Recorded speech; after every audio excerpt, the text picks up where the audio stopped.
Plant ఉద్యోగస్తులందరకు అలాగే నిర్వాసితులకు మీకు తెలుసు స్టీల్ ప్లాంట్ ని అమ్మేస్తుంది బీజేపీ మోదీ గవర్నమెంట్ అని.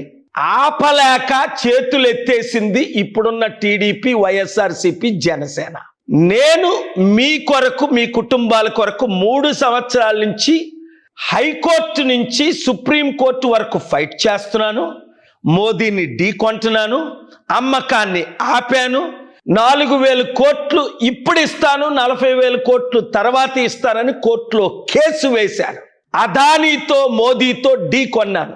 నన్ను మీరు ఎంపీగా గెలిపిస్తే స్టీల్ ప్లాంట్ని అమ్మకుంటా ఆపగలను, మీ అందరి ఉద్యోగాలు కాపాడగలను. అంటే మీరేం చేయాలి? ఒక్కొక్కరు 10 మందిని తీసుకొని ఫిబ్రవరి 4 ఆదివారం సాయంత్రం 5 గంటలకు విశాఖపట్నం ఆసిల్ మెట్ ప్రక్కనున్న మేఘాలయ హోటల్ గ్రౌండ్స్ కి రండి, కలిసి పనిచేద్దాం.